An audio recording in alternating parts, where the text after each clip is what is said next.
ദധാനാകരപത്മാഭ്യാം അക്ഷമാല കമണ്ഡലു ദേവി പ്രസീദതു മയി ബ്രഹ്മചാരിണ്യനുത്തമ.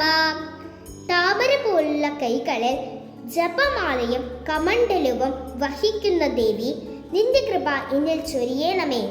ഹേ ദേവി ബ്രഹ്മചാരിണി, നീ സമാനതകൾ ഇല്ലാത്തവളാണ്.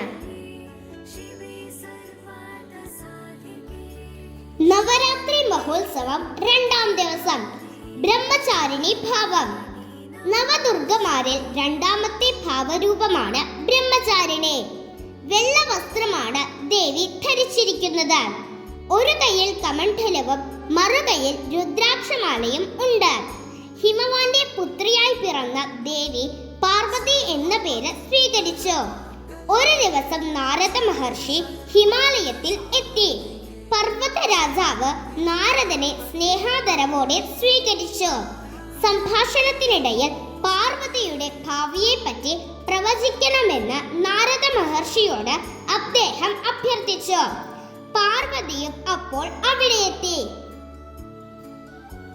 പാർവതിയെ കണ്ട മാത്രയിൽ തന്നെ നാരദൻ എഴുന്നേറ്റ് ദേവിയെ വന്ദിച്ചു. നാരദന്റെ പെരുമാറ്റം കണ്ട് പർവ്വത രാജാവും പത്നി മേനയും അത്ഭുതപ്പെട്ടു. ഓ മഹാരാജാവേ, അങ്ങയുടെ ഈ പുത്രി കഴിഞ്ഞ ജന്മത്തിൽ സതിയായിരുന്നു. ദക്ഷന്റെ പുത്രിയായി ജനിച്ച് ശിവന്റെ പത്നിയുമായിരുന്നു. ദേവി ഇപ്പോൾ പാർവതിയായി പിറന്നിരിക്കുകയാണ്. അതുകൊണ്ടാണ് ഞാൻ നമസ്കരിച്ചത്. ദേവിയുടെ ഈ മഹത്വം കണ്ട് ദേവി വീണ്ടും ഭഗവാൻ ശിവന്റെ പത്നിയായി തീരും. നാരദ മുനി വിശദീകരിച്ചു. ഇത് കേട്ട പാർവതി എങ്ങനെയാണ് ഭഗവാൻ ശിവന്റെ പ്രീതി നേടിയെടുക്കുക എന്ന് ആരാഞ്ഞു.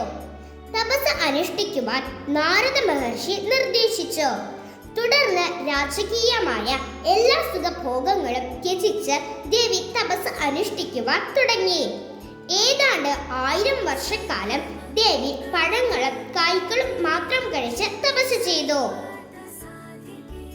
തുടർന്ന് 3000 വർഷക്കാലം ഇലകൾ മാത്രം ഭക്ഷിച്ച് തപസ് അനുഷ്ഠിച്ചു. തുടർന്ന് ജലവും വായുവും മാത്രം കഴിച്ച് തപസ് തുടർന്നു. കഠിനമായ തപസ് ദേവിയെ അസ്ഥിതുല്യയാക്കി മാറ്റി. തപസ് കണ്ട് ഇന്ദ്രാദികൾ പോലും ഭയന്നു. അവർ ബ്രഹ്മാവിനെ സമീപിച്ചു. പാർവതിക്ക് ആവശ്യമുള്ള വരങ്ങൾ നൽകാൻ നിർബന്ധിച്ചു. ഒടുവിൽ ബ്രഹ്മാവ് ദേവിയുടെ മുന്നിൽ പ്രത്യക്ഷപ്പെട്ടു. പാർവതിയുടെ മോഹങ്ങൾ സഫലമാകുമെന്ന് ദേവിയെ അനുഗ്രഹിക്കുകയും ചെയ്തു. ഇത്രയും കടുത്ത തപസ് അനുഷ്ഠിച്ചതിനാൽ ദേവി ബ്രഹ്മചാരിണി എന്നറിയപ്പെടുമെന്ന് പ്രഖ്യാപിച്ചു. ബ്രഹ്മാവ് ദേവിക്ക് ശാരീരികവും മാനസികവുമായ സർവ്വ സൗന്ദര്യങ്ങളും നൽകി ആദരിച്ചു. പിന്നീട് ശിവൻ പ്രത്യക്ഷപ്പെടുകയും പാർവതി മഹാദേവന്റെ പത്നിയായി മാറുകയും ചെയ്തു. ബ്രഹ്മചാരിണി ദേവിയുടെ അനുഗ്രഹം മൂലം സമാധാനവും സമ്പത്തും ലഭിക്കുന്നു. നവരാത്രിയുടെ രണ്ടാം ദിനം ബ്രഹ്മചാരിണി ഭാവത്തെയാണ് പൂജിക്കുന്നത്. എല്ലാവർക്കും ബ്രഹ്മചാരിണി ദേവിയുടെ അനുഗ്രഹം ഉണ്ടാകട്ടെ.